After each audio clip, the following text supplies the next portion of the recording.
നമ്മുടെ കർത്താവും രക്ഷിതാവുമായ യേശുക്രിസ്തുവിന്റെ വിലയേറിയ നാമത്തിന് പിന്നെയും മഹത്വം ഉണ്ടാകട്ടെ. വളരെ പ്രാധാന്യം അർഹിക്കുന്ന ഒരു വിഷയമാണ് കഴിഞ്ഞ ചില നാളുകളായി നമ്മൾ ഒരുമിച്ച് ധ്യാനിച്ചു വരുന്നത്. ദൈവജനമായിരിക്കുന്ന നമുക്ക് നമ്മുടെ ദൈവത്തിന് നമ്മെ പരിപൂർണമായി ഉപയോഗിക്കത്തക്കവണ്ണം ഉള്ളതായ ഒരു യഥാസ്ഥാനത്വം ആവശ്യമാണ്. അതാണ് നമ്മൾ പഠിച്ചു വരുന്നത്. നാം കഴിഞ്ഞ നാളുകളിലുള്ള നമ്മുടെ ഈ പഠനത്തിന്റെ ധ്യാനത്തിൽ പഴയ നിയമത്തിൽ നിന്നും അനേക കാര്യങ്ങൾ എന്ന് പറയാൻ പറ്റില്ല, ചുരുക്കം ചില കാര്യങ്ങൾ നമുക്ക് മനസ്സിലാക്കുവാനായിട്ട് സാധിച്ചു. ഏതു കാലത്തും ദൈവം തൻ്റെ ജനത്തെക്കുറിച്ച് തനിക്ക് അവരെ ഉപയോഗിക്കണം എന്ന് തന്നെ ആഗ്രഹിക്കുന്ന ദൈവമാണ്. എന്നാൽ ഉൽപ്പത്തി പുസ്തകം മുതൽ, ആദാം മുതൽ നമ്മൾ ഇങ്ങോട്ട് പരിശോധിച്ചാൽ അവരുടെയൊക്കെ ജീവിതത്തിൽ സംഭവിച്ചതായിരിക്കുന്ന പരാജയം നിമിത്തം അല്ലെങ്കിൽ പാപം നിമിത്തം അവർ ദൈവിക സാന്നിധ്യത്തിൽ നിന്നും അകന്നു പോയതും അത് മുഖാന്തരം അവർ അനുഭവിച്ചതായിരിക്കുന്ന ശിക്ഷകളെ കുറിച്ചും വല്ലവിധേനയും അവരെ വീണ്ടും തന്റെ സന്നിധിയിലേക്ക് മടക്കി വരുത്തുവാനുള്ള ദൈവിക പദ്ധതികളെ കുറിച്ചും തിരുവെഴുത്തിലുടനീളം നമുക്ക് കാണുവാനായിട്ട് കഴിയുന്നുണ്ട്. ഇത് വളരെ പ്രാധാന്യമുള്ള ഒരു കാര്യമാണ് എന്ന് പറയുമ്പോൾ ഇത് തിരുവെഴുത്തിൽ ഏതെങ്കിലും ഒരു ഭാഗത്ത് മാത്രം കാണുന്ന ഒരു കാര്യമായിട്ടല്ല ഇരിക്കുന്നത്. എത്രയോ കാലഘട്ടങ്ങളിൽ വ്യത്യസ്തമായിരിക്കുന്ന നിലകളിൽ സമാനമായിരിക്കുന്ന കാര്യങ്ങൾ തിരുവെഴുത്തുകളിൽ രേഖപ്പെടുത്തിയിട്ടുള്ളത് നമുക്ക് കാണുവാൻ കഴിയും. ആദാമിന്റെ കാലത്ത്, തുടർന്ന് നാം കഴിഞ്ഞ ആഴ്ചകളിലൊക്കെ ചിന്തിച്ചത് മോശയുടെ കാലത്ത് മരുഭൂമി യാത്രയിൽ ആ ജനം അവർക്ക് സംഭവിച്ചതായ കാര്യങ്ങൾ, പിന്നത്തേതിൽ കനാൻ നാട്ടിലേക്ക് വരുമ്പോൾ യോശുവായുടെ കാലത്ത് സംഭവിച്ചതായ കാര്യങ്ങൾ, ന്യായാധിപന്മാരുടെ പുസ്തകത്തിലേക്ക് വന്നപ്പോൾ ന്യായാധിപന്മാരുടെ കാലത്ത് ആ ജനത്തിന് സംഭവിച്ചതായിരിക്കുന്ന കാര്യങ്ങൾ, അതൊക്കെ നമ്മൾ കാണുവാൻ തക്കവണ്ണം ഇടയായിട്ട് തീർന്നു. പിന്നത്തേതിൽ നാം പരിശോധിച്ചാൽ രാജാക്കന്മാരുടെ കാലത്തും അതുപോലെ തന്നെ രാജ്യം വിഭജിക്കപ്പെട്ടതിന് ശേഷവും എല്ലാം തന്നെ ഈ സത്യങ്ങൾ നാം പഠിച്ചതായിരിക്കുന്ന ഒരു യഥാസ്ഥാനത്വം ആവശ്യമാണ് എന്ന നിലയിൽ ദൈവജനത്തിന് ഉണ്ടായ പാപത്തെക്കുറിച്ചും പരാജയത്തെക്കുറിച്ചും ഒക്കെ നമുക്ക് നിരന്തരം കാണുവാൻ കഴിയുന്ന ഒരു കാര്യമാണ്. ഒരു പക്ഷേ ഇതൊക്കെ ഓരോ പുസ്തകങ്ങൾ എടുത്ത് നമ്മൾ ധ്യാനിച്ചാൽ അനേക കാര്യങ്ങൾ പഠിക്കുവാനായിട്ട് നമുക്ക് സാധിക്കും. പക്ഷെ അത് ഒരുപക്ഷെ ഒരു ആവർത്തന വിരസതയായിട്ട് തോന്നാം. അതുകൊണ്ട് അത് ഒരുപാട് വിശദീകരിക്കുവാൻ നമുക്ക് ആവശ്യമില്ല. ഏറെക്കുറെ ഇത്രയും ദിവസത്തെ പഠനം കൊണ്ട് ചില കാര്യങ്ങളൊക്കെ നമുക്ക് മനസ്സിലാക്കുവാനായിട്ട് ഇടയായിട്ടുണ്ട്. കഴിഞ്ഞ ആഴ്ചയിലും നമ്മൾ കണ്ടത്, അവർ ചെയ്തതായിരിക്കുന്ന പാപം എന്ന് പറയുന്നത് ദൈവത്തെ അവർ സംശയിച്ചു, ദൈവത്തിന്റെ പ്രവൃത്തികളെ മറന്നു, ദൈവത്തോട് ആലോചന അവർ ചോദിച്ചില്ല എന്നൊക്കെയുള്ള കാര്യങ്ങളാണ്. അപ്പോൾ അതെല്ലാം പാപത്തിന്റെ പട്ടികയിൽ തന്നെ പെട്ടതാണ്. അതുകൊണ്ട് ആ പാപം ചെയ്തപ്പോൾ ദൈവം അവരെ ശിക്ഷിക്കുവാനായി തീരുമാനിച്ചു. അതവർക്ക് വലിയ കഠിനമായിരുന്നു എന്ന് നമുക്ക് കാണുവാനായിട്ട് കഴിയുന്നു. ഇന്ന് ഞാൻ ചിന്തിക്കുവാനായിട്ട് പോകുന്നത്, രാജാക്കന്മാരുടെ കാലത്ത് ദൈവത്തിന്റെ ജനം അവർക്ക് സംഭവിച്ച, പ്രത്യേകിച്ച് ശലോമോന്റെ ജീവിതവുമായി ബന്ധപ്പെട്ട ചില കാര്യങ്ങളാണ് ഇന്ന് രാത്രിയിൽ നമുക്ക് ഒരുമിച്ച് ചിന്തിക്കണം എന്ന് ഞാൻ കർത്താവിൽ ആശ്രയിക്കുന്നത്. രാജാക്കന്മാരുടെ കാലത്ത് നമുക്കറിയാം, ഇസ്രയേലിന്റെ മൂന്നാമത്തെ രാജാവായിട്ട് വന്ന ആളായിരുന്നു ശലോമോൻ. അതിനു മുൻപ് ദാവീദിന്റെ കാലത്ത് നമുക്കറിയാം ചെറിയ ചില പരാജയങ്ങളൊക്കെ വന്നു, ദൈവം അവനെ മടക്കിക്കൊണ്ടുവന്നു. ശലോമോന് ശേഷമുള്ളതായിരിക്കുന്ന രാജാക്കന്മാരെ കുറിച്ചുമുള്ളതായ പഠനത്തിൽ ദൈവത്തിന്റെ ആത്മാവ് പലപ്പോഴും രേഖപ്പെടുത്തിയിട്ടുള്ളത് പ്രകാരമാണ് അവൻ തന്റെ അപ്പനായ ദാവീദ് ചെയ്തതുപോലെ ഏകാഗ്രമായി ചെയ്തു എന്ന് ചിലരെ കുറിച്ച് പറയുന്നു. ചിലരെ കുറിച്ച് പറയുന്നു ദാവീദ് ചെയ്തതുപോലെ ചെയ്തില്ല എന്നും നമ്മൾ വായിക്കുന്നു. അപ്പോൾ ദാവീദിനെ സംബന്ധിച്ച് ദൈവത്തിന് പറയാനുണ്ടായിരുന്നത് പുതിയ നിയമത്തിൽ നാം വായിക്കുന്നുണ്ട്, ദാവീദ് എൻ്റെ ഹൃദയപ്രകാരമുള്ള മനുഷ്യൻ എന്നാണ്. അപ്പോൾ ആ നിലയിൽ ദാവീദ് രാജാവിന്റെ കാലത്ത് ഒരു പരാജയം സംഭവിച്ചു, എന്നാൽ ദൈവത്തിന് അത് ക്ഷമിക്കുവാൻ കഴിഞ്ഞു, അവനെ വീണ്ടും യഥാസ്ഥാനപ്പെടുത്തുവാൻ കഴിഞ്ഞു. ഒരു വലിയ ചുമതല നിർവഹിച്ചതിന് ശേഷമാണ് ദാവീദ് ഈ ഭൂമിയിൽ നിന്ന് മാറ്റപ്പെടുവാൻ ഇടയായിട്ട് തീർന്നത്. എന്നാൽ ദാവീദിന്റെ മകനായ ശലോമോനോടുള്ള ബന്ധത്തിൽ നാം വായിക്കുമ്പോൾ തന്റെ ആ ജീവിതത്തെ കുറിച്ചും തനിക്ക് സംഭവിച്ച പരാജയത്തെ കുറിച്ചുമൊക്കെ ചില കാര്യങ്ങൾ നമുക്ക് ചിന്തിക്കുവാൻ ആവശ്യമുണ്ട്. ഇതെന്തിനാണ് നാം ഇന്ന് ശലോമോനെ കുറിച്ച് ചിന്തിക്കുന്നത് എന്ന് ചോദിച്ചാൽ, പുതിയ നിയമത്തിൽ നാം വായിക്കുന്നുണ്ട്, ഏത് ഉറച്ചു നിൽക്കുന്നു, അല്ലെ? എന്താണ് ആ വാക്യം? നിൽക്കുന്നു എന്ന് തോന്നുന്നവൻ വീഴാതിരിക്കാൻ സൂക്ഷിച്ചു കൊള്ളട്ടെ. ചിലപ്പോഴെങ്കിലൊക്കെ നമ്മുടെ ഉള്ള നമ്മോട് തന്നെ പറയും, ഞാൻ അങ്ങനെയൊന്നും വീഴില്ല, എന്നിലിതൊന്നും സംഭവിക്കില്ല, ഞാൻ അങ്ങനെ തെറ്റിപ്പോവുകയൊന്നുമില്ല എന്ന് ചിലപ്പോഴെങ്കിലും നമ്മൾ അറിയാതെ നമ്മുടെ ഹൃദയത്തിലൊക്കെ ചിന്തിച്ച് പോകാം. ദൈവത്തിന്റെ കൃപ കൊണ്ട് നമ്മെ ദൈവം നിലനിർത്തുന്നു എന്നത് വാസ്തവമാണ്. എന്നാൽ നമ്മൾ നമ്മെ തന്നെ ദൈവകരങ്ങളിൽ താഴ്ത്തുവാനും വിനയപ്പെടുത്തുവാനും നാം ഒന്നുമല്ല എന്ന് സമ്മതിക്കുവാനും നമുക്ക് ഈ പഠനം ഒരു മുഖാന്തരമായിട്ട് തീരണം.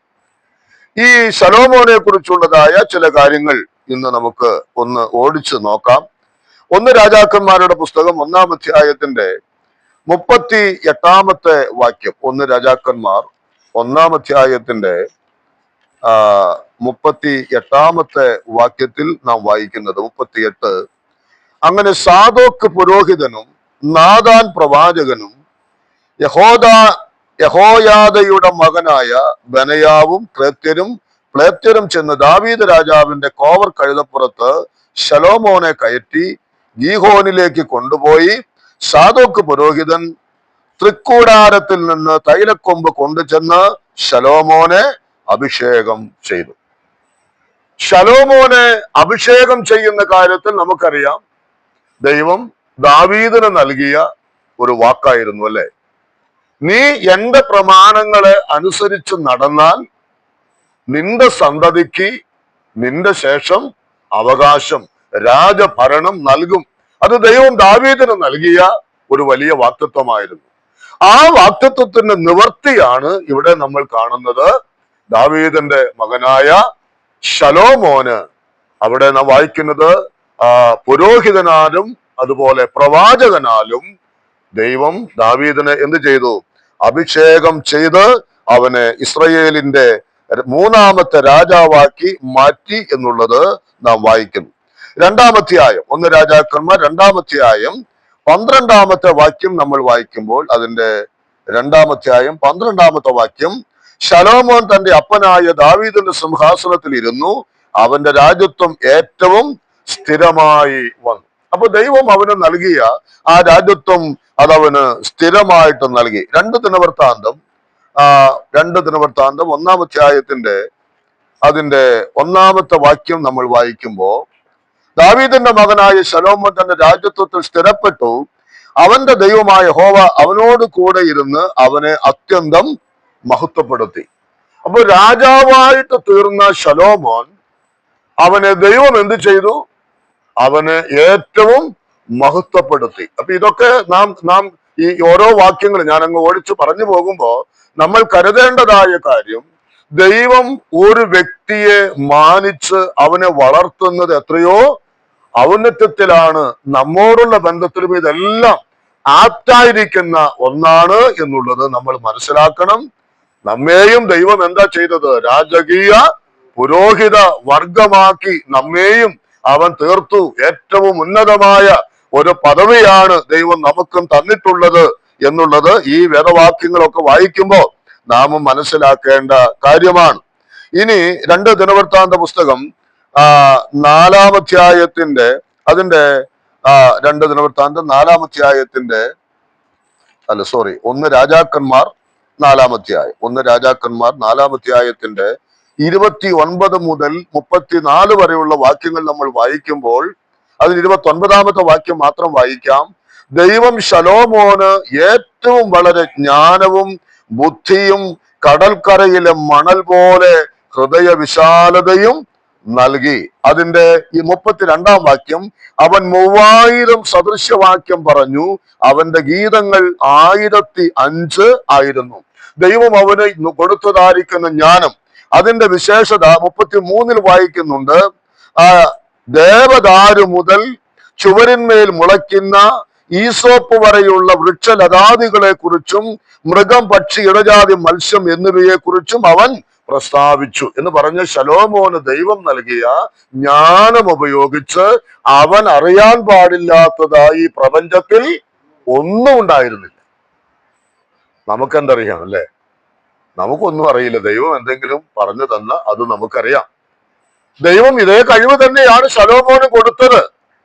പക്ഷെ അവന് കൊടുത്തതായിരിക്കുന്ന ജ്ഞാനത്തിന്റെ ആഴം എത്രയോ വലുതായിരുന്നു എന്നുള്ളത് നമ്മൾ മനസ്സിലാക്കണം. ഇനി 2 ദിനവൃത്താന്തം 9-ാം അധ്യായം അതിന്റെ 22-ാമത്തെ വാക്യം, 2 ദിനവൃത്താന്തം 9-ന്റെ 22-ലും നാം വായിക്കുന്നത്, ഇങ്ങനെ ശലോമോൻ രാജാവ് ഭൂമിയിലെ സകല രാജാക്കന്മാരിലും വെച്ച് ധനം കൊണ്ടും ജ്ഞാനം കൊണ്ടും മികച്ചവനായിരുന്നു. അവന് ജ്ഞാനം മാത്രമല്ല, ദൈവം അവന് പ്രത്യക്ഷനായിട്ട് ചോദിച്ചപ്പോൾ നിനക്ക് എന്താ വേണ്ടത് എന്ന് ചോദിച്ചപ്പോൾ എന്താ പറഞ്ഞത്? എനിക്ക് ജ്ഞാനം തരണം, വിവേകം തരണം. അപ്പൊ ദൈവം പറഞ്ഞു, നീ ഇത് ചോദിച്ചത് കൊണ്ട് അത് മാത്രമല്ല നിനക്ക് തരുന്നത്, ഇഷ്ടം പോലെ ധനവും നിനക്ക് തരും. അപ്പൊ ദൈവം ആ നിലയിൽ ശലോമോൻ ചോദിച്ചതിനേക്കാൾ എത്രയോ മടങ്ങ് ജ്ഞാനവും ഒപ്പം തന്നെ എന്തും കൊടുത്തുവെന്നാണ്, ധനവും അവന് കൊടുത്തു എന്നുള്ളത് നമ്മൾ മനസ്സിലാക്കണം. ഈ 1 രാജാക്കന്മാർ 10-ാം അധ്യായത്തിന്റെ 23-ാമത്തെ വാക്യം, 1 രാജാക്കന്മാർ 10-ാം അധ്യായത്തിന്റെ 23-ാമത്തെ വാക്യത്തിലും നമ്മൾ വായിക്കുന്നത്, ഇങ്ങനെ ശലോമോൻ രാജാവ് ഭൂമിയിലെ സകല രാജാക്കന്മാരിലും വെച്ച് ധനം കൊണ്ടും ജ്ഞാനം കൊണ്ടും മികച്ചവനായിരുന്നു. അവിടെ അവന്റെ സമ്പത്തിന്റെ അളവൊക്കെ വായിക്കുന്നുണ്ട്. അതൊന്നും വായിച്ച് നമ്മൾ നേരം കളയുന്നില്ല. എത്രയോ എണ്ണിത്തീരാത്തതായ നിലയിലുള്ള ധനസമൃദ്ധിയും ലോകത്തിൽ ഒരു കാര്യത്തെ, എല്ലാ കാര്യങ്ങളെ കുറിച്ചുമുള്ളതായ പൂർണ്ണ ജ്ഞാനവും ഉണ്ടായിരുന്ന ഒരു വ്യക്തിയായിരുന്നു ശലോമോൻ എന്നുള്ളത് നമുക്കവിടെ മനസ്സിലാക്കുവാനായിട്ട് കഴിയുന്നു. നമുക്കറിയാം, സദൃശവാക്യങ്ങൾ, സഭാപ്രസംഗി, ഉത്തമഗീതം, ഇത് 3 എഴുതിയതാരാണ്? ഈ ശലോമോനാണ് അല്ലെ? നേരത്തെ നമ്മൾ വായിച്ചതുപോലെ എത്രയോ ആയിരക്കണക്കിന് വരുന്നതായ സദൃശവാക്യങ്ങൾ എഴുതിയത് ആ ദൈവത്തിന്റെ ദാസനാണ്. അതുപോലെ സഭാപ്രസംഗി എഴുതിയത്, അതുപോലെ ഉത്തമഗീതം എഴുതിയത് ഇദ്ദേഹമാണ്. ആ കാര്യങ്ങളൊക്കെ എഴുതി ചേർക്കുവാനായിട്ട് ഇടയായത്. അപ്പോ താൻ എഴുതിയതായിരിക്കുന്ന ഈ വലിയ 3 പുസ്തകങ്ങൾ ദൈവത്തിന്റെ വചനം എന്ന നിലയിൽ ദൈവം എന്ത് ചെയ്തു?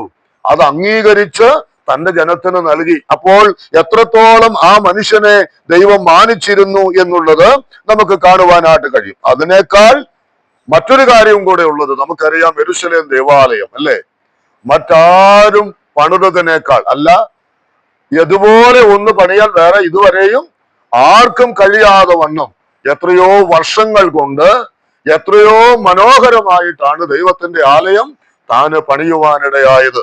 താൻ തനിക്ക് വസിക്കേണ്ടതായ കൊട്ടാരത്തിന്റെ നിർമ്മിതിയും എത്രയോ മഹത്വമുള്ളതായിരുന്നു. അപ്പോൾ അതെല്ലാം തന്നെ ആ നിലയിൽ ദൈവത്തിന്റെ ആലയത്തിന്റെ നിർമ്മിതി വളരെ മനോഹരമായി നിർമ്മിച്ച ഒരു മനുഷ്യനായിരുന്നു ഈ ശലോമോൻ എന്നുള്ള കാര്യവും നമ്മുടെ മനസ്സിൽ ഉണ്ടാകണം. ഇനി ദൈവത്തെ കുറിച്ചുള്ളതായ തന്റെ ബോധ്യം അത് വളരെ മികച്ചത് തന്നെയായിരുന്നു.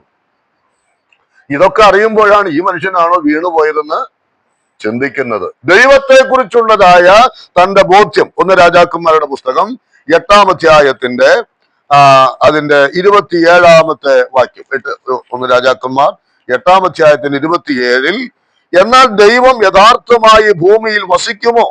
സ്വർഗത്തിലും സ്വർഗാദി സ്വർഗത്തിലും നീ അടങ്ങുകയില്ലല്ലോ. അപ്പൊ ദൈവത്തെ കുറിച്ചുണ്ടായിരുന്ന ശലോമോന്റെ കാഴ്ചപ്പാട് എന്തായിരുന്നു?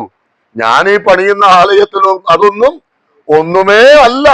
ദൈവം ആരാണ്? അവൻ സ്വർഗത്തിലും സ്വർഗത്തിലും അടങ്ങാത്ത ദൈവമാണ്. അതിന്റെ 56 വാക്യത്തിലും നാം വായിക്കുന്നത്, അവിടെയും വായിക്കുന്നത് മറ്റൊരു കാര്യം അവിടെ വായിക്കുന്നു. 56 ഒടുവിലത്തെ വാക്യമാണ്, അവന്റെ നല്ല വാഗ്ദാനങ്ങൾ എല്ലാറ്റിലും വെച്ച് ഒന്നെങ്കിലും നിഷ്ഫലമായി പോയിട്ടില്ലല്ലോ. അപ്പൊ ദൈവത്തെ കുറിച്ച് അവൻ ഏറ്റവും ഉന്നതനാണ്, വലിയവനാണ് എന്ന് മാത്രമല്ല, ആ ദൈവം പറഞ്ഞതായ വാഗ്ദാനങ്ങളിൽ ഒന്നുപോലും നിറവേറ്റാതെ പോയിട്ടില്ല എന്ന ആ വലിയ ബോധ്യവും ദൈവത്തെ കുറിച്ച് ആർക്കുണ്ടായിരുന്നു? ഈ ശലോമോന് ഉണ്ടായിരുന്നു. ഇനി 2 ദിനവൃത്താന്തത്തിലേക്ക് വരാം. അതിന്റെ 2-ാം അധ്യായത്തിന്റെ 5ഉം 6ഉം വാക്യങ്ങൾ. 2 ദിനവൃത്താന്തം 2-ന്റെ 5, 6 അവിടെ വായിക്കുന്നത്, അവിടെയും ഈ ആശയം തന്നെയാണ്. 6-ാം വാക്യത്തിലേക്ക് വരാം. സ്വർഗത്തിലും സ്വർഗത്തിലും അവൻ അടങ്ങുകയില്ലല്ലോ. അങ്ങനെ ഇരിക്കെ അവന്റെ സന്നദ്ധിയിൽ ധൂപം കാട്ടുവാനല്ലാതെ അവന് ഒരു ആലയം പണിയേണ്ടതിന് ഞാന് ആര്? ദൈവത്തെ കുറിച്ചുള്ള തന്റെ ബോധ്യമാണ്. 6-ാം അധ്യായത്തിന്റെ 18-ാം വാക്യം, 2 ദിനവൃത്താന്തം 6-ന്റെ 18-ാമത്തെ വാക്യത്തിൽ നമ്മൾ വായിക്കുന്നത് 6-ന്റെ 18. എന്നാൽ ദൈവം യഥാർത്ഥമായി ഭൂമിയിൽ മനുഷ്യരോടുകൂടെ വസിക്കുമോ? സ്വർഗത്തിലും സ്വർഗത്തിലും നീ അടങ്ങുകയില്ലല്ലോ. അവിടെയും ആ വാക്യം തന്നെ വീണ്ടും ആവർത്തിക്കുന്നതാണ് നമുക്ക് കാണുവാൻ കഴിയുന്നത്. 2 ദിനവൃത്താന്തം 6-ന്റെ 14 മുതലുള്ളതായിരിക്കുന്ന വാക്യങ്ങൾ നമ്മൾ വായിക്കുമ്പോൾ അതിന്റെ 15-ാമത്തെ വാക്യം, നീ എന്റെ അപ്പനായ ദാവീദ് എന്ന നിന്റെ ദാസന് ചെയ്ത വാഗ്ദാനം പാലിച്ചിരിക്കുന്നു. അടുത്ത വാക്ക്, തിരുവായി കൊണ്ട് അരുളി ചെയ്തത് ഇന്ന് കാണുന്നത് പോലെ തൃക്കൈ കൊണ്ട് നിവർത്തിച്ചിരിക്കുന്നു. അതിന്റെ 4-ാമത്തെ വാക്യത്തിലും 15-ാമത്തെ വാക്യത്തിലും അത് തന്നെയാണ് നമുക്ക് കാണുവാൻ കഴിയുന്നത്. 6-ാം അധ്യായത്തിന്റെ 4-ാമത്തെ വാക്യം, എന്റെ അപ്പനായ ദാവീദിനോട് തിരുവായി കൊണ്ട് അരുളി ചെയ്തത് തൃക്കൈ കൊണ്ട് നിവർത്തിച്ചിരിക്കുന്ന ഇസ്രായേലിന്റെ ദൈവമായ യഹോവ വാഴ്ത്തപ്പെട്ടവൻ. അപ്പോൾ ഈ ശലോമോന് ദൈവത്തെ കുറിച്ചുണ്ടായിരുന്ന ആ വലിയ ബോധ്യം എന്താണ്? അവൻ സ്വർഗത്തിലും സ്വർഗത്തിലും അടങ്ങുന്നവനായ ദൈവമല്ല, അവൻ തിരുവായി കൊണ്ട് അരുളി ചെയ്തതായ കാര്യങ്ങളെല്ലാം തൃക്കരങ്ങൾ കൊണ്ട് നിവർത്തിക്കുന്നവനാണ് എന്ന് പറഞ്ഞാൽ അവൻ വാഗ്ദാനങ്ങളിലെല്ലാം വിശ്വസ്തനായ ദൈവമാണ്. ഇത് ശലോമോൻ ഗ്രഹിക്കേണ്ട കാര്യം മാത്രമല്ല, നാമും ദൈവസന്നിധിയിൽ ഗ്രഹിക്കേണ്ട കാര്യം തന്നെയാണിത്. നമ്മുടെ ദൈവം ആരാണ്? അവൻ വാഗ്ദത്തങ്ങളിലെല്ലാം വിശ്വസ്തനായ ദൈവമാണ്. തന്റെ വാഗ്ദാനങ്ങളിൽ ഒന്നും അവൻ മറക്കുന്നവനല്ല. അവൻ എന്താണോ തിരുവായി കൊണ്ട് നമ്മോട് അരുളി ചെയ്തിരിക്കുന്നത് അതങ്ങനെ തന്നെ തന്റെ കരങ്ങൾ കൊണ്ട് നിവർത്തിക്കുന്നവനുമാണ് ഈ മഹാദൈവം എന്നുള്ളത്. ഇനിയും പ്രാർത്ഥനയുടെ മഹത്വം തിരിച്ചറിഞ്ഞവനാണ് ഈ ശലോമോൻ. തന്റെ പ്രാർത്ഥനയുടെ മഹത്വം 2 ദിനവൃത്താന്തം 6-ാം അധ്യായത്തിന്റെ 12-13 വാക്യങ്ങൾ, 6-ാം അധ്യായത്തിന്റെ 12-13 വാക്യങ്ങളിൽ നാം വായിക്കുന്നുണ്ട്, അവൻ ദൈവത്തിന്റെ യാഗപീഠത്തിന്റെ മുൻപിൽ സർവ്വസഭയുടെയും സമക്ഷത്വം നിന്നുകൊണ്ട് കൈ മലർത്തി. അതിന്റെ 13-ാമത്തെ വാക്യത്തിലും വായിക്കുന്നത് പോലെ അവിടെ ഒരു പീഠമുണ്ടാക്കി പ്രാകാരത്തിന്റെ നടുവിൽ വെച്ചിരുന്നു.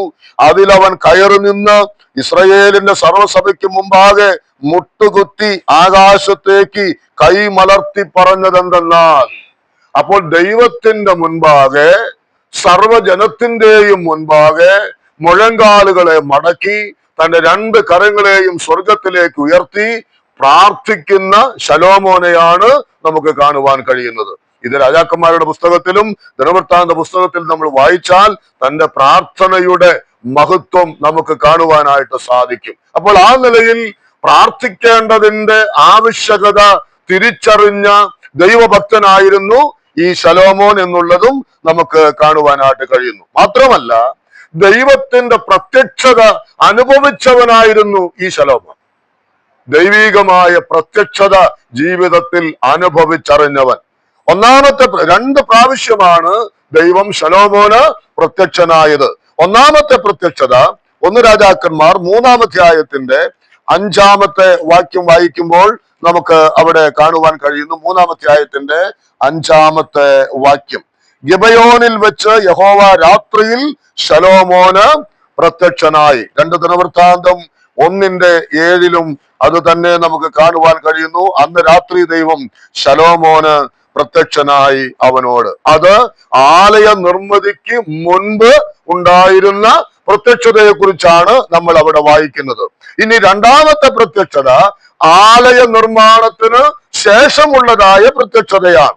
1 രാജാക്കന്മാർ 9-ാം അധ്യായത്തിന്റെ 2-ാമത്തെ വാക്യം. 1 രാജാക്കന്മാർ 9-ാം അധ്യായത്തിന്റെ 2-ാമത്തെ വാക്യത്തിൽ നാം വായിക്കുന്നത്, അങ്ങനെ യഹോവ ഗിബയോനിൽ വെച്ച് ശലോമോന് പ്രത്യക്ഷനായതുപോലെ 2-ാം പ്രാവശ്യവും അവന് പ്രത്യക്ഷനായി. 2 ദിനവൃത്താന്തം 7:12 നാം അങ്ങനെ തന്നെ വായിക്കുന്നു. അവിടെ ആലയ നിർമ്മിതിക്ക് ശേഷമായിട്ട് ദൈവം 2-ാമതും ശലോമോന് പ്രത്യക്ഷനായി എന്ന് വായിക്കുന്നുണ്ട്. ഇനിയാണ് ശലോമോന്റെ ജീവിതത്തെ ബാധിക്കുന്നതായ കാര്യങ്ങളെ കുറിച്ച് നമ്മളൊന്ന് ചിന്തിക്കുവാനായിട്ട് പോകുന്നത്. അവിടെ നമ്മൾ ഓർക്കുന്നത് പോലെ ഈ പ്രത്യക്ഷതയിൽ, അതായത് ഈ 2-ാമത്തെ പ്രത്യക്ഷതയിൽ ദൈവം ചില മുന്നറിയിപ്പുകൾ കൊടുക്കുന്നു. മനസ്സിലായോ? ദൈവം നമ്മോട് സംസാരിക്കുന്ന ദൈവമാണ്, നമുക്കത് ഇഷ്ടവുമാണ്. എന്നാൽ ദൈവം നമ്മോട് സംസാരിക്കുമ്പോൾ ആ സംസാരമൊക്കെ ദൈവം നമുക്ക് എന്ത് നൽകും? മുന്നറിയിപ്പുകൾ നൽകും. ഇനിയാണ് നമ്മൾ ശ്രദ്ധിക്കേണ്ടത്. ഇവിടെ ശലോമോനെ ദൈവം രാജാവാക്കി, അവന് മഹത്വം നൽകി, അവന് ജ്ഞാനം നൽകി, അവന് സമ്പത്ത് നൽകി, അവന് തന്നെ കുറിച്ചുള്ളതായ വെളിപ്പാടുകൾ നൽകി, തനിക്ക് അധിവസിക്കേണ്ടതിന് ഒരു ആലയം പണിയുവാൻ അവനെ പ്രാപ്തനാക്കി. എല്ലാം ശരി തന്നെ. പക്ഷേ ഇനിയാണ് അവന് ദൈവം മുന്നറിയിപ്പുകൾ കൊടുക്കുന്നത്. 1 രാജാക്കന്മാർ 9-ാം അധ്യായത്തിന്റെ 4-ാമത്തെ വാക്യം മുതൽ അവന് പ്രത്യക്ഷനായതിന് ശേഷമായിട്ട് അവന് നൽകുന്നതായ മുന്നറിയിപ്പുകളാണ് നാം അവിടെ വായിക്കുന്നത്. അവിടെ വായിക്കുന്നുണ്ട്, നിന്റെ അപ്പനായ ദാവീദ് നടന്നതുപോലെ നടക്കുകയും എന്റെ ചട്ടങ്ങളും വിധികളും പ്രമാണിക്കുകയും ചെയ്താൽ, അല്ലെ? അപ്പോൾ അവിടെ ഒരു മുന്നറിയിപ്പ് കൊടുക്കുകയാണ്. നീ എന്ത് ചെയ്യണം? എന്റെ ദാസനായ ദാവീദ്, നിന്റെ അപ്പനായ ദാവീദ് നടന്നതുപോലെ നീ എന്റെ മുൻപാകെ നടക്കണം. അവിടെ വായിക്കുന്നുണ്ട്, ഹൃദയ നിർമ്മലതയോടും പരമാർത്ഥതയോടും കൂടെ നിന്റെ അപ്പനായ ദാവീദ് നടന്നതുപോലെ. അപ്പൊ ദൈവം നമുക്ക് പ്രത്യക്ഷനാകുമ്പോൾ നമുക്ക് നൽകുന്ന മുന്നറിയിപ്പുകൾ എന്ന് പറയുന്നത് ഒരു പരമാർത്ഥമായിരിക്കുന്ന ഹൃദയവും നിർമ്മലമായിരിക്കുന്ന ഒരു ഹൃദയവും നമുക്കുണ്ടാകണം എന്നുള്ളതാണ്. അങ്ങനെ നടന്നാൽ, അവിടെ വായിക്കുന്നുണ്ട്, എന്റെ ഇസ്രായേലിന്റെ രാജാസനത്തിൽ ഇരിപ്പാൻ ഒരു പുരുഷൻ നിനക്ക് ഇല്ലാതെ പോവുകയില്ലെന്ന് നിന്റെ അപ്പനായ ദാവീദിനോട് അരുളി ചെയ്തതുപോലെ നിന്റെ രാജത്വത്തിന്റെ സിംഹാസനം ഞാൻ എന്നേക്കും സ്ഥിരമാക്കും. അത് ദൈവം നൽകുന്ന ഒരു വാഗ്ദത്തമാണ്, ഒപ്പം ഒരു മുന്നറിയിപ്പുമാണ്. എന്നാൽ 6-ാമത്തെ വാക്യം, നിങ്ങളോ നിങ്ങളുടെ പുത്രന്മാരോ എന്നെ വിട്ടുമാറി നിങ്ങളുടെ മുമ്പിൽ വെച്ചിരിക്കുന്ന എന്റെ കൽപ്പനകളും ചട്ടങ്ങളും പ്രമാണിക്കാതെ ചെന്ന് അന്യ ദൈവങ്ങളെ സേവിച്ച് നമസ്കരിച്ചാൽ, അല്ലെ? എന്താ വായിക്കുന്നത്?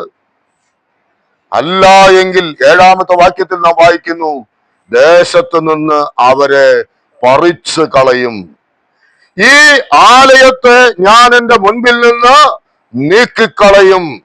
ഇസ്രായേൽ സകല ജാതികളുടെയും ഇടയിൽ പഴഞ്ചൊല്ലും പരിഹാസവുമായിരിക്കും. ഈ ആലയം എത്ര ഉന്നതമായിരുന്നാലും കടന്നു പോകുന്ന ഏവനും അതിനെ കണ്ട് സ്തംഭിച്ച് ചൂളകുത്തി, യഹോവ ഈ ദേശത്തിനും ഈ ആലയത്തിനും ഇങ്ങനെ വരുത്തിയത് എന്ത് എന്ന് ചോദിക്കും. ഇവിടെ ഏതാ വലിയത്? ആലയമാണോ വലിയത്? ദൈവമാണോ വലിയത്? ദൈവമാണ് വലിയത്. ആ ദൈവത്തിന്റെ കൽപ്പനകളാണ് പ്രാധാന്യം. ആ ദൈവത്തിന്റെ കൽപ്പനകൾ അനുസരിക്കാതെ പോയാൽ എന്ത് ചെയ്യുമെന്നാ പറഞ്ഞത്? നിന്നെ പറിച്ചു കളയും. ഈ ഇസ്രായേൽ ജനത്തെ തന്നെ പറിച്ചു കളയും. പിന്നെ ഈ ആലയത്തിന് എന്ത് സംഭവിക്കും? അതിനെ ഇടിച്ചു കളയും. കടന്നു പോകുന്നവരൊക്കെ പരിഹസിക്കത്തക്കവണ്ണം അത് ആയിത്തീരും എന്നുള്ളതായ കാര്യമാണ് നമുക്കവിടെ കാണുവാനായിട്ട് കഴിയുന്നത്. ആളുകൾ ചോദിക്കും, ഇതെന്താ സംഭവിച്ചത് അല്ലെ? ഈ ആലയത്തിന് അന്ന് ഇതൊന്നും സംഭവിച്ചിട്ടില്ല. ആലയം പണിത് കഴിഞ്ഞ് വളരെ മനോഹാരിതയിൽ നിലനിൽക്കുന്ന സമയമാണ്. ആർക്കും ഈ ആലയത്തിന്റെ നാശം ചിന്തിക്കാൻ പോലും പറ്റാത്തവനാണ്. എന്നാൽ ആരംഭത്തിൽ തന്നെ അവസാനവും അറിയുന്നവനായ ദൈവം പറഞ്ഞുവെന്ത്? എന്റെ കൽപ്പനകളെ ലംഘിച്ചാൽ ഈ ജനത്തെ തന്നെ ഞാൻ പറിച്ചു കളയും, ഈ ആലയത്തെ ഞാൻ എന്നേക്കുമായി നശിപ്പിച്ചു കളയും. അത് ഒരു വലിയ പരിഹാസ വിഷയമായിട്ട് തീരും.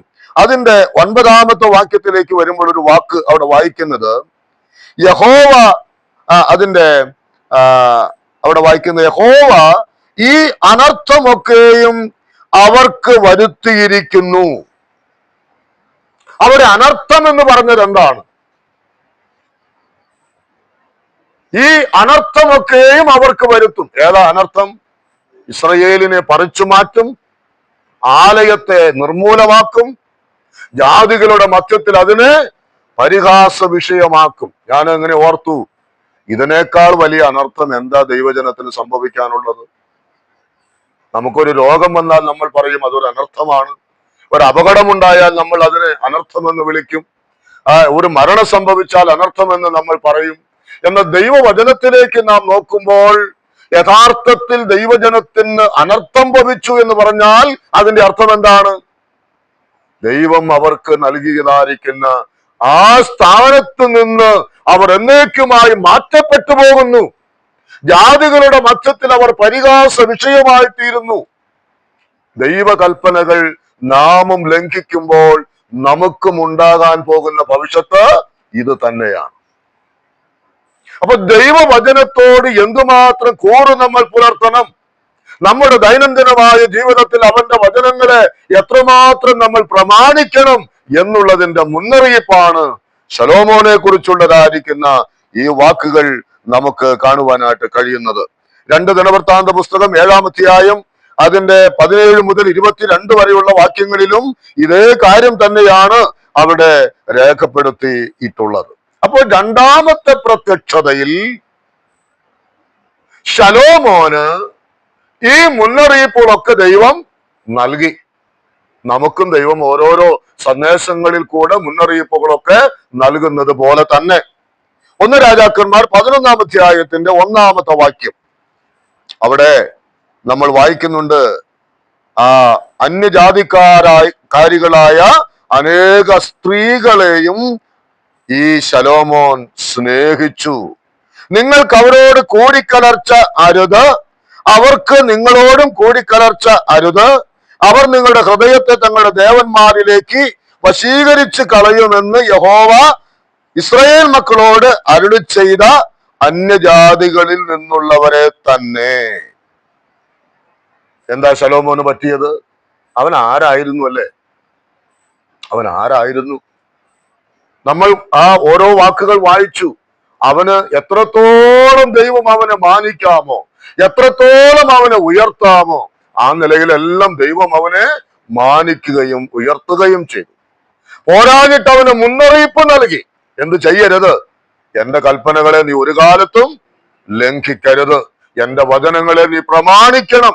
എന്നാൽ ഈ ശലോമോൻ എന്താ സംഭവിച്ചത്? ആരുമായിട്ട് കൂടിക്കലരരുത്, ഇടകലരരുത് എന്ന് പറഞ്ഞുവോ അവരുമായിട്ട് തന്നെ എന്തു ചെയ്തു? പറ്റിച്ചേരുവാൻ ഇടയായിട്ട് തീർന്നു. ഒരുപക്ഷെ സാഹചര്യങ്ങൾ അങ്ങനെ ആയിത്തീർന്നു എന്നൊക്കെ നമുക്ക് മനസ്സിലാക്കാൻ കഴിയും. ഫറവോന്റെ മകളെ ആണ് എന്ത് ചെയ്തത്? ആദ്യം വിവാഹം കഴിച്ചത്. പിന്നീട് മിസ്രയീമുമായിട്ടുള്ളതായ ഒരു ബന്ധത്തിലേക്ക് വരുവാനും തന്നിമിത്തമാണ് ഇത്രയും വലിയ അപകടത്തിലേക്ക് ചെന്നു ചേരുവാനും ഇടയായിട്ട് തീർന്നത്. അപ്പോൾ ശലോമോന്റെ ജീവിതത്തിൽ 2 പ്രാവശ്യം പ്രത്യക്ഷനായ ആ ദൈവത്തിന്റെ വചനത്തെ അവൻ എന്ത് ചെയ്തു? തള്ളിക്കളയുവാൻ ഇടയായിട്ട് തീർന്നു. അതേക്കുറിച്ച് അതിന്റെ 11-ാം അധ്യായത്തിന്റെ 1 രാജാക്കന്മാർ 11:1 നമ്മൾ വായിക്കുന്നു. തനിക്ക് 2 പ്രാവശ്യം പ്രത്യക്ഷനാകുകയും അന്യദേവന്മാരെ ചെന്ന് സേവിക്കരുതെന്ന കാര്യത്തെക്കുറിച്ച് തന്നോട് കൽപ്പിക്കുകയും ചെയ്തിരുന്ന ഇസ്രായേലിന്റെ ദൈവമായ യഹോവയെ വിട്ട് ശലോമോൻ തന്റെ ഹൃദയം തിരിച്ചു. എന്താ ശലോമോന് പറ്റിയത്?